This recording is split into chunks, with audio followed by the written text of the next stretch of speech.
नमस्कार, स्वागत है आपका। आपके साथ मैं हूं माधुरी कलाल। बुलेटिन में सबसे पहले बात करते हैं आसाराम की। आसाराम के अरमानों पर एक बार फिर पानी फिर गया है। एक नहीं, दो नहीं, बल्कि पूरे 7 बार आसाराम की जमानत याचिका खारिज हो चुकी है और आज एक बार फिर यानी कि 8वीं बार भी आसाराम की जमानत याचिका सेशंस कोर्ट ने खारिज कर दी। सुब्रमण्यम स्वामी के केस से जुड़ने के बाद ऐसे कयास लगाए जा रहे थे कि आसाराम को जमानत मिल जाएगी, लेकिन ऐसा हुआ नहीं। सुब्रमण्यम स्वामी भी आसाराम को जमानत नहीं दिला पाए और आसाराम को अपनी टूटी आस के साथ फिर जेल में रहना पड़ेगा। आसाराम नाबालिग लड़की से यौन शोषण के आरोपी हैं। 20 अगस्त 2013 को आसाराम पर यौन शोषण का आरोप लगा था। 31 अगस्त 2013 को ही इंदौर में एक आश्रम से आसाराम की गिरफ्तारी की गई थी और तब से आसाराम जेल में बंद है। आपको बता दें कि सेशन कोर्ट से लगाकर हाई कोर्ट तक 7 बार बेल अर्जी खारिज हो चुकी है और आज 8वीं बार इस याचिका पर सुनवाई थी जो खारिज हो चुकी है। सुब्रमण्यम स्वामी बीजेपी के वरिष्ठ नेता और वरिष्ठ एडवोकेट जिन्होंने दावा किया था कि उनके ये कयास लगाए जा रहे थे कि उनके पैरवी करने के बाद हो सकता है कि आसाराम को जमानत मिल जाए, लेकिन बता दें आपको कि सेशन कोर्ट ने आसाराम की जमानत याचिका 8वीं बार भी खारिज कर दी है। आज आसाराम प्रकरण के अंदर जमानत की दरख्वास्त पे आदेश होने का लिए निश्चित था और न्यायालय ने आज जमानत के दरख्वास्त को खारिज कर दिया है, यह कहते हुए कि इन परिस्थितियों में अभी जो वर्तमान स्टेज है उस स्टेज के अंदर जमानत लेना उचित नहीं। तो आसाराम की मुश्किलें कम नहीं होती, थमती दिखाई नहीं देती। जहां आसाराम को एक बार फिर से कोर्ट से बड़ा झटका लगा है, आसाराम की आस फिर से टूटी है। 8वीं बार आसाराम की जमानत याचिका सेशंस कोर्ट ने खारिज की है। ये 8वीं याचिका थी जो आसाराम की तरफ से लगाई गई थी। आपको बता दें कि इसके अलावा बचाव पक्ष की ओर से और भी कुछ सबूत देने के लिए एक अर्जी पेश की गई थी जिसपे 11 जनवरी को सुनवाई होगी, लेकिन इस बीच ऐसे कयास लगाए जा रहे थे कि आज शायद हो सके आसाराम को राहत मिल जाए, क्योंकि इस बार बहस आसाराम की तरफ से वरिष्ठ एडवोकेट और बीजेपी नेता सुब्रमण्यम स्वामी ने की थी और ये माना जा रहा था कि आसाराम को शायद वे जमानत दिला पाएं, लेकिन ऐसा हो नहीं सका और अब एक बार फिर से आसाराम को जेल में रहना पड़ेगा। दयाल सिंह हमारे साथ बने हुए हैं जोधपुर से। दयाल, ये कहा जाए कि एक बार फिर से आसाराम की आस टूटी है, मुश्किलें उनके लिए बरकरार हैं। देखिएगा, बताना चाहूँगा कि जोधपुर में नहीं, हाई कोर्ट में, सुप्रीम कोर्ट में, सब जगह आसाराम को निराशा ही हाथ लगी थी और आज 8वीं बेल याचिका थी वो भी यहाँ खारिज हुई है। और आसाराम की तरफ से जितनी भी दलीलें दी गई है, किसी कोर्ट ने किसी दलील को, आसाराम की दलील को कोई महत्व नहीं दिया और सीधी बेल खारिज हुई है। आज हमारे साथ पीड़िता के वकील भी है, उनसे बात करें आसाराम की तरफ से कैसे दलीलें दी गई और उन दलीलों का कोर्ट ने क्या मायना निकाला और क्या उन्होंने कोर्ट के सामने दलील की। पीछे साहब, किस तरह से कोर्ट ने जो आसाराम की दलीलें है जो आज तक खारिज कंटिन्यू 6 बेल खारिज हो चुकी है। हाँ, देखिए, ये ट्रायल कोर्ट के सामने अभी तक एक्यूज आसाराम की ओर से 439 सीआरपीसी की कुल 6 जमानत आवेदन पत्र प्रस्तुत हुए। ये छठा था और इसको भी आज कोर्ट ने जो है एक बहुत ही डिटेल ऑर्डर से जो है वो रिजेक्ट किया है। इनकी तरफ से इनके जो न्याय मित्र थे सुब्रमण्यम स्वामी जी, वो अपीयर हुए, वो चौथी बेल एप्लीकेशन के अंदर भी अपीयर हुए थे और that was also rejected by this honourable court. और उसके बाद में 5वीं बेल और लगी थी, उसको इन्होंने नॉट प्रेस किया। अभी ये छठी बेल थी।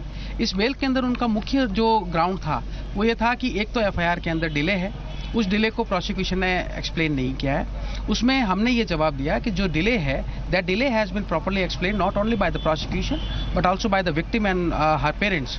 तो 5 दिन का जो डिले है, उस डिले का कारण बहुत स्पष्ट था। उन्होंने जब भी डिले के बारे में कोई सवाल इन संबंधित गवान से पूछा तो गवान ने ये जवाब दिया कि उसको मुलजिम आसाराम ने ये बहुत बुरी तरह से धमकाया था कि अगर तुमने इस घटना की जानकारी किसी को दी तो तुम्हें और तुम्हारे माता पिता को जो है ख़त्म कर देंगे। तो वो उस भय की वजह से बहुत ज़्यादा भयभीत थी और ये बात उसने यही उचित समझा कि बेहतर यही होगा कि मैं घर जाकर इस बात की जानकारी अपने माता पिता को दूँ।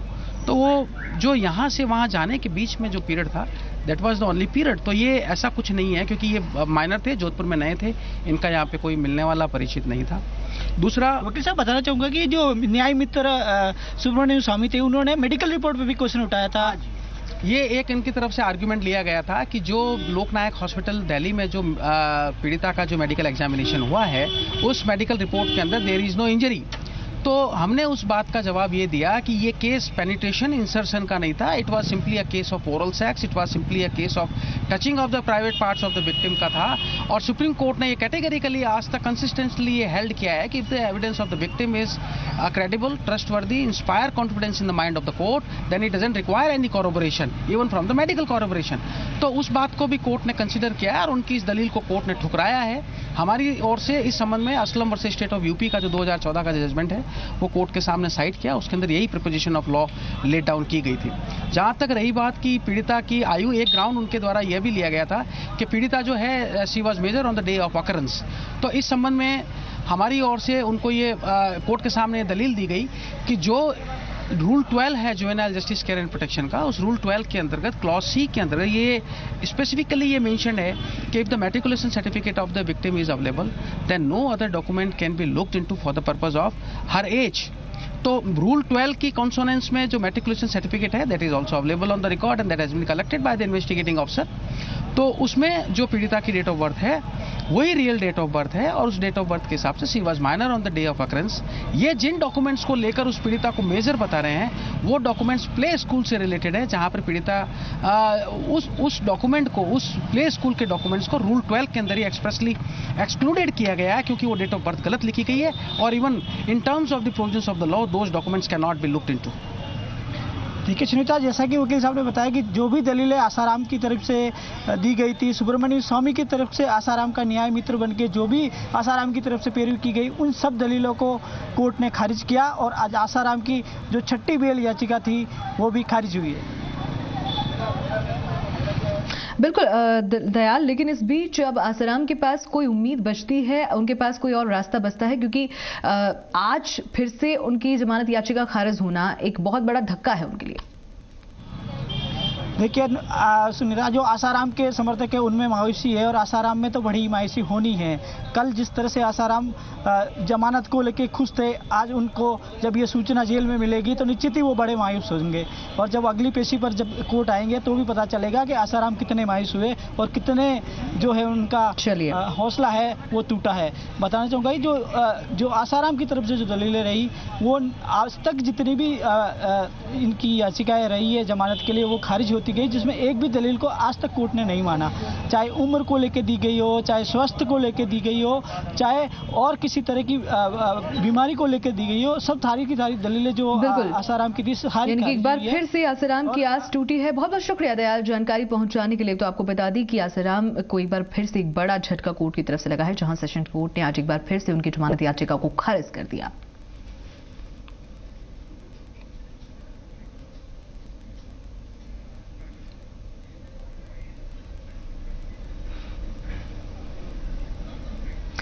थप्पड़, चाटा, अफरा तफरी और काला झंडा। राजस्थान विश्वविद्यालय के 70वें स्थापना दिवस में कुछ ऐसा ही देखने को मिला, वो भी तब जब मंच पर प्रदेश के गृह मंत्री गुलाब चंद कटारिया खुद मौजूद थे। कार्यक्रम की शुरुआत होते ही एनएसयूआई छात्रों ने हंगामा कर दिया। समारोह के दौरान देखते ही देखते थप्पड़बाजी की भी नौबत आ गई। प्रदर्शन कर रहे छात्रों ने मंत्री अरुण चतुर्वेदी को काले झंडे भी दिखा दिए। पुलिस ने हंगामा कर रहे एनएसयूआई के समर्थकों को हिरासत में ले लिया। एनएसयूआई समर्थक छात्र हरिदेव जोशी पत्रकारिता विश्वविद्यालय और भीमराव अंबेडकर विश्वविद्यालय को बंद किए जाने के खिलाफ विरोध जता रहे।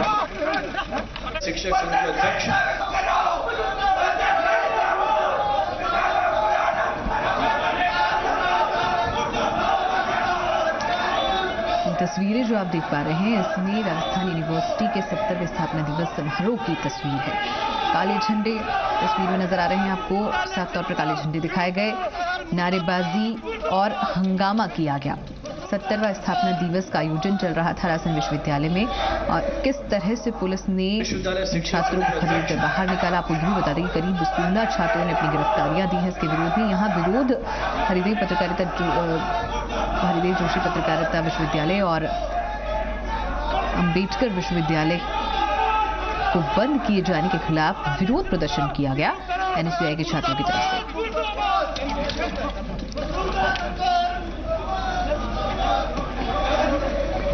ये दो तस्वीरें हम आपको दिखा पा रहे हैं एक साथ, जिसमें पहली तस्वीर राजस्थान यूनिवर्सिटी के 70वें स्थापना दिवस के दौरान जहां बाहर समारोह में थप्पड़बाजी हुई।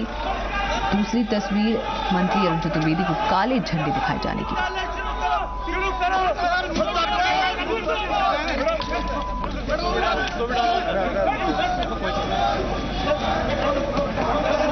विश्वविद्यालय शिक्षक संघ के अध्यक्ष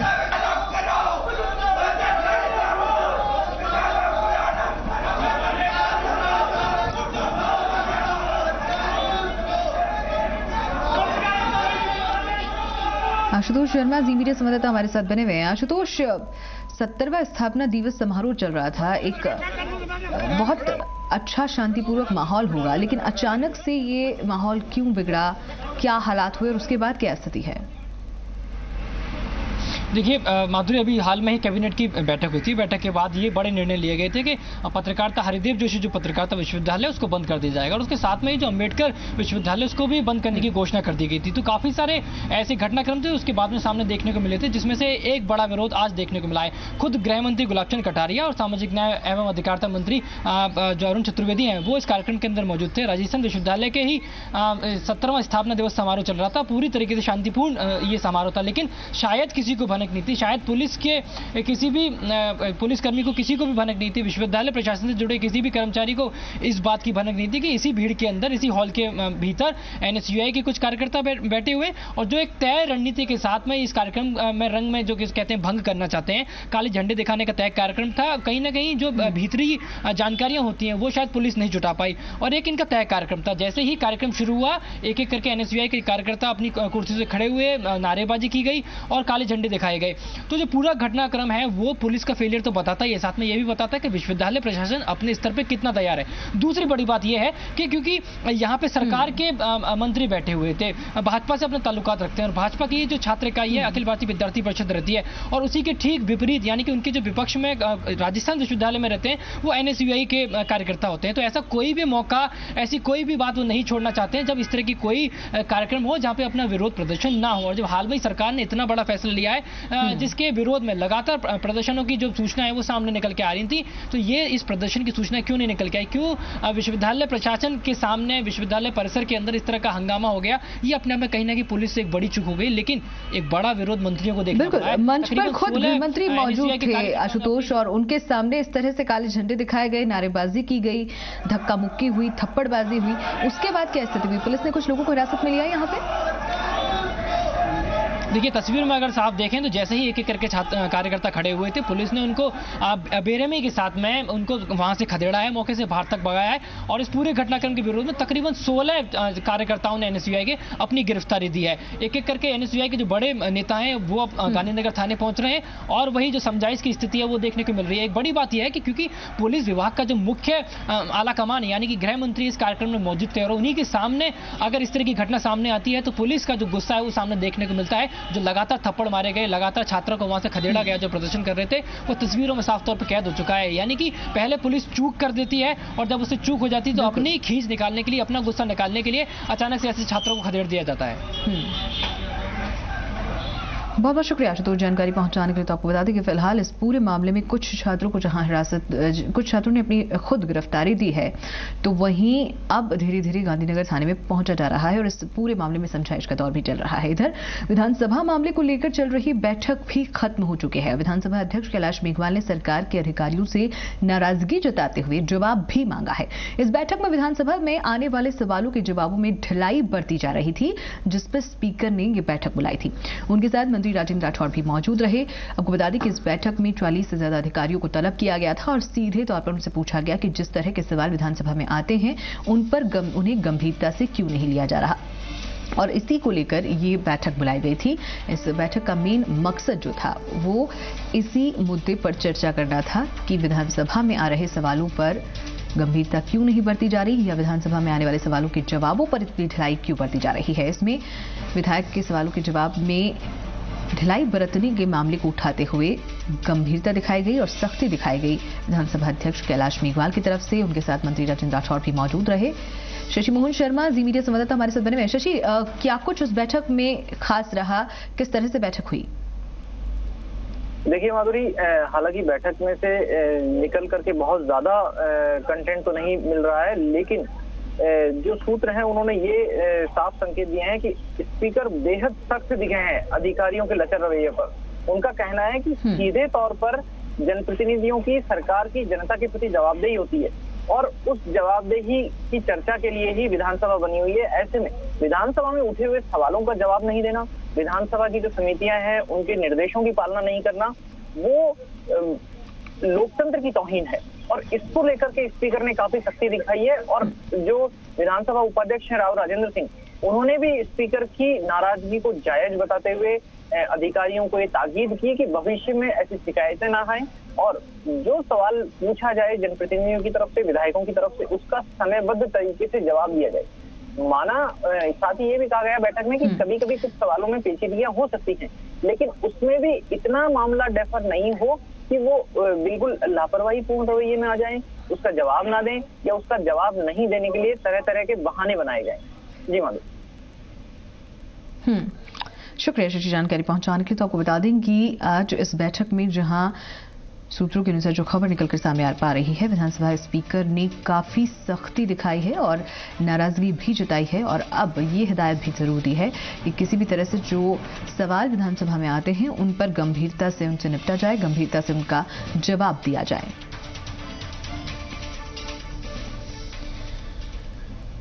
खबर उदयपुर से आ रही है जहां जिला प्रमुख शांतिलाल मेघवाल ने अधिकारियों पर आरोप लगाए हैं। अधिकारियों पर दलित की उपेक्षा का आरोप लगाया है। जिला प्रमुख ने कलेक्टर रोहित गुप्ता पर भी गंभीर आरोप लगाते हुए कहा कि दलित होने की वजह से उन्हें सम्मान नहीं दिया जाता। जिला कलेक्टर और अन्य अधिकारी उन्हें कार्यक्रम में बुलाने से भी कतराते हैं। जिला प्रमुख का यह भी आरोप है कि किसी भी कार्यक्रम में कलेक्टर उनसे बात तक नहीं करते। पिछले कई महीनों से वो इस पीड़ा को झेल रहे हैं। जिला प्रमुख एससी आयोग में लिखित में शिकायत की तैयारी भी कर रहे हैं। तो ये मामला उदयपुर का, जहां बेहद गंभीर आरोप जिला प्रमुख ने लगाए हैं। जिला प्रमुख शांतिलाल मेघवाल का कहना है कि उन्हें अधिकारियों की उपेक्षा का शिकार होना पड़ता है मात्र इसलिए क्योंकि वो दलित हैं। यहां तक कि कलेक्टर रोहित गुप्ता उनसे बात तक नहीं करते और किसी भी कार्यक्रम में उन्हें बुलाने से अधिकारी कतराते हैं। जिला प्रमुख का आरोप कि पिछले कई महीनों से वो इस पीड़ा को झेल रहे हैं और अब वो इसकी शिकायत एससी आयोग में लिखित में करने की भी तैयारी कर रहे हैं। कपिल श्रीमाली, जी मीडिया संवाददाता उदयपुर से हमारे साथ में। कपिल, क्या जानकारी इस पूरी खबर पर?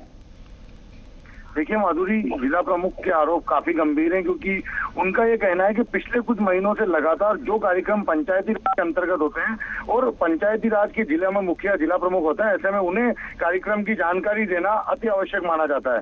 लेकिन जो भी कार्यक्रम आसपास के गाँव में आयोजित किए गए उनमें जिला प्रमुख को निमंत्रण नहीं दिया गया और जब ग्रामीणों के कहने पर जिला प्रमुख उन कार्यक्रमों में गए तो वहाँ पहले से मौजूद जिला कलेक्टर और जो अन्य अधिकारी हैं वो कार्यक्रम में आने के बावजूद उन्हें सम्मान नहीं देते, उनसे बात तक नहीं करते थे। जिला प्रमुख ने कहा कि पिछले लंबे समय से उन्हें ये वेदनाएं झेलनी पड़ रही है और उसका बड़ा कारण उन्होंने साफ किया कि जिला कलेक्टर जो है वो कहीं न कहीं दलित वर्ग की उपेक्षा करते हैं और जिला प्रमुख जो उदयपुर के हैं वो भी दलित वर्ग से आते हैं और यही वजह है कि उनकी उपेक्षा की जा रही है। तो वो आज जिला कलेक्टर और अन्य अधिकारियों से पीड़ित नजर आए और इस पीड़ा को उन्होंने आज सार्वजनिक तौर से कहा। इसके साथ ही एससी आयोग में और गृह मंत्री गुलाब चंद कटारिया को एक पत्र लिखकर इस पूरे मामले, इस पूरे घटनाक्रम से अवगत भी वो कराने की तैयारी कर रहे हैं और उन्होंने साफ किया कि जिला कलेक्टर को अपना रवैया सुधारना चाहिए और जिन कार्यक्रमों में जो सम्मान जिला प्रमुख को मिलना चाहिए वो सम्मान देने की कलेक्टर को। शुक्रिया कपिल जानकारी पहुंचाने के लिए। तो आपको बता दें कि एससी आयोग में लिखित शिकायत करने की भी तैयारी जिला प्रमुख कर रहे हैं और ये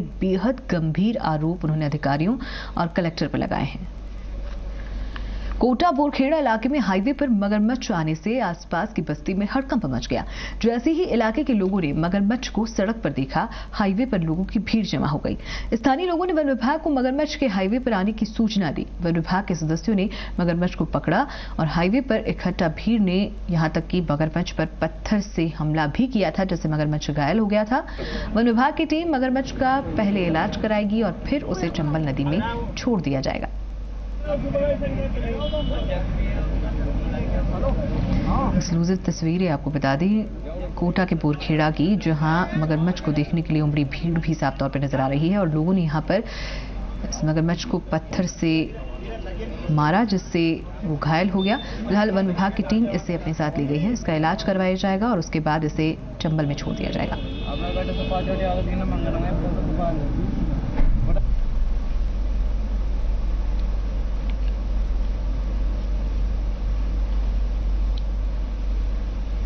प्रदेश में होने वाले पुष्कर मेले और कैमल फेस्टिवल में ऊंट का श्रृंगार देखते ही बनता है।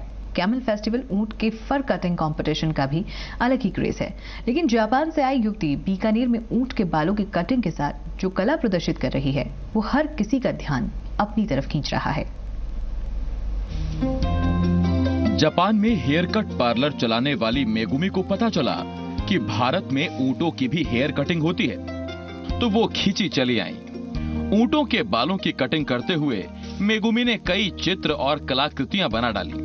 ऊंटों पर दिख रहे राव बीकाजी, अशोक स्तंभ, मोर, घुड़सवार और चांद सितारों के चित्र मेगुमी की कला का ही नमूना है। The camel hair is very hard and much hair because it's now in the winter. So I just keep it cutting. How did you learn this fabulous fur cutting? Actually, I'm not running. Just to do it, try the cutting. I saw the fur cutting in the camel festival before 3 years ago. I just looking. Then some guy says just cutting, so I just tried. Megumi पिछले कई दिनों से भारत में है। Megumi यहाँ international camel festival के camel फर cutting competition में भी शामिल होंगी। वो 2 साल से फेस्टिवल में शामिल हो रही हैं। मेगुमी की आर्ट स्थानीय लोगों और पर्यटकों को खूब रिझा रही है। ब्यूरो रिपोर्ट, जी मीडिया, बीकानेर। ठंड और कोहरे ने प्रदेश में कोहराम मचाना शुरू कर दिया है। बीकानेर में कोहरे की वजह से विजिबिलिटी कम हो गई है। हाईवे पर गाड़ी चलाने में मुश्किलें पेश आ रही हैं, तो चूरू में कोहरे की वजह से हाईवे पर एक शख्स की जान चली गई। सर्दी असर दिखाने लगी है। प्रदेश कोहरे की चादर में लिपट गया है। ठंड का कहर भी शुरू हो रहा है। लोग अलाव के सहारे रात गुजार रहे हैं। वहीं धुंध की वजह से सड़कों पर रफ्तार में ब्रेक लग गई है। विजिबिलिटी कम होने की वजह से गाड़ियां सड़कों पर हाँफती कांपती चल रही हैं। ये तस्वीरें बीकानेर की हैं। हाईवे पर दिन में लाइट जलाकर चलना पड़ रहा है। वहीं चूरू में कोहरे की वजह से एक शख्स की जान चली गई, जबकि दूसरा अस्पताल में जिंदगी की जंग लड़ रहा है। सुजानगढ़ के सलासर रोड पर धुंध की वजह से बाइक और बस की भिड़ंत हो गई, जिसमें एक शख्स की जान चली गई। कोहरे की वजह से चूरू में अक्सर हादसे हो रहे हैं। पिछले दिनों सादुलपुर में भी एक शख्स की मौत हो गई थी। ब्यूरो रिपोर्ट, जी मीडिया।